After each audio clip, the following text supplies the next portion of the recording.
गुरुजी म्हणतात, पण मला सांग तर तू कोण आहेस, तू कुठून आली आहेस, रडत का आहेस? तेव्हा ती स्त्री म्हणते, अहम भक्तिरिती ख्याता इमो मे तनयो मतो काल वैराग्य नामानो काल योगेन जर्जरो. माझं नाव भक्ती, मी भक्ती आहे. आणि हे जे दोन माझ्या मांडीवर बसलेले झोपलेले, जे ज्यांना शुद्ध नाही आहे, मूर्छा अवस्थेत आहेत, हे जे दोघं दिसत आहेत हे माझे पुत्र आहेत. ज्ञान आणि वैराग्य, पण ते ज्ञान आणि वैराग्य हे रुद्ध होते.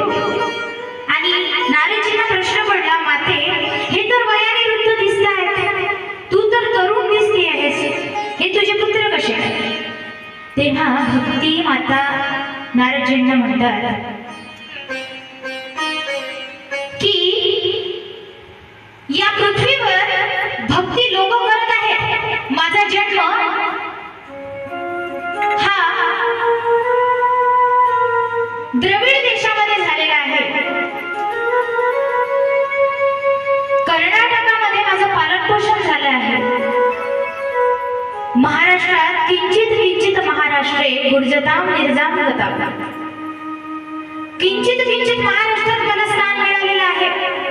पण गुजरातमध्ये मात्र माझा तिरस्कार झालेला आहे. म्हणून मी गुजरात सोडून वृंदावनाला आली. कारण वृंदावन पुन्हा प्राप्य नवीन स्वरूपी. मला वृंदावनात तरुण पण आलेला आहे. कारण की वृंदावनात लोक भक्ती करतात. तुम्ही पाहिलं असेल, भक्तीमध्ये डुबलेले असतात वृंदावनातले लोक. त्यांना केवळ आणि केवळ भगवंताचं चिंतन लागलेलं असतं. पण महाराज व गुरुजी भक्ती करतात, पण ज्ञान आणि वैराग्य हे मात्र नाही. ज्ञान पण नाही आणि वैराग्य तर नाहीच नाही. त्यामुळे माझे हे दोन पुत्र वृद्ध अवस्थेला प्राप्त झाले आहेत आणि मूर्छा अवस्थेत गेले आहेत.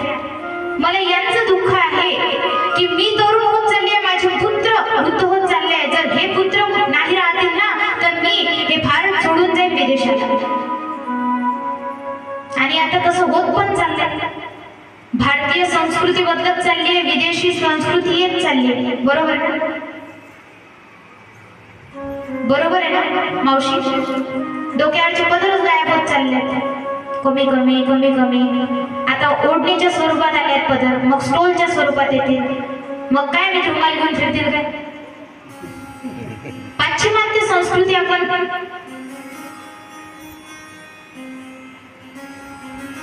सगळं काही विचिन्न होत आहे. ज्ञान वैराग्याचा पत्ताच नाही आहे. भक्ती करतात आहे, पण त्याच्या मागे ज्ञान आणि वैराग्य हे सुद्धा पाहिजे. आपण भक्ती का करतोय आणि भगवंताचीच भक्ती का करतोय, निदान एवढं तर माहित असायला पाहिजे आपल्याला. आपल्या धर्मग्रंथाचं ज्ञान तरी निदान आपल्याला हवंय. वेद नाही वाचू शकत. व्यासजींनी 18 पुराण यासाठी काढले की तुम्ही 14-17 पुराण नाही वाचू शकत, कारण की ते ज्ञान आपल्या डोक्यावरून जाणार आहे. सगळं संस्कृत मध्ये दिलेलं आहे, गूढ ज्ञान आहे, तेवढं पचणार नाही आपल्या बुद्धीला. पण 18 पुराण असं आहे, श्रीकृष्णाचं चरित्र आहे, वेदांचा सार आहे. ते निदान आपल्याला माहित असावं, आपल्या धर्माबद्दल आपल्याला जाणीव असावं, त्याचा स्वाभिमान असावा. पण आपण ते करत नाही. आपण अशिक्षितासारखी भक्ती करतो, काही नाही समजत. आपल्याला कोणीतरी काहीतरी सांगितलं, बस त्याच्या मनानं ऐकतो. कोणीतरी इकडून दुसरं सांगते, जुनं देतो सोडून तिसरं सुरू करतो. कोणी आणखी ते सांगायला, ते सोडून देतो, दुसरं सुरू. मी भक्ती करा म्हणते, पण आपल्या मंदिरातले देवच पाहून घ्या. एक कुंकवाचं बोट घेतो आपण, तुई घे झाली पूजा. एक फुल घेतो, फुलं कमी असले की तोडलं की तुई घे झाली पूजा. आरती अर्धी पाठ, अर्धी नाही, असं म्हणून चालणार नाही सज्जनांना. कुठपर्यंत आपण जे करणार आहे ते समोरची पिढी तशीच करणार आहे. तुमचाच आदर्श डोळ्यासमोर ठेवणार आहे. आम्ही तरुण किती की आमच्या मनात असेल की नाही, आपला धर्म वाचला पाहिजे, आपल्याला आपल्या धर्माचा म्हणतो स्वाभिमान असायला पाहिजे, सगळ्या गोष्टी चांगल्या असायला पाहिजे, पण आमच्यात ताकद आहे, पण ज्ञान आम्ही कोणाकडून घेणार आहे? तुमच्याकडून घेणार आहे, आमच्या वडीलधाऱ्या व्यक्तींकडून घेणार आहे. लेकरं तर सुधरतीलच, लेकरांवर संस्कार हमखास टाकला. पण मला असं वाटते दादा, वाईट नका वाटू, लहान आहे, लहान थोडी मोठा घासले ते लहानांचं शिबिर घेतल्यापेक्षा नाही का त्यांच्या आई बाबाचं शिबिर घ्यायला पाहिजे. बाल शिबिर नाही, वडीलधारे लोकांचं शिबिर, वडीलधारे लोकांना संस्कार देण्यात येईल. गरज आहे काळाची. गावामध्ये फार चांगली गोष्ट आहे, माणुसकी आहे, माणुसकी. काय मान खान आहे. येऊन मला फक्त एकच दिवस झाला दादा, कालपासून एवढं प्रेम असं वाटत नाहीये मला. एकच दिवस झालाय, एकदम सामावून घेतलंय मला.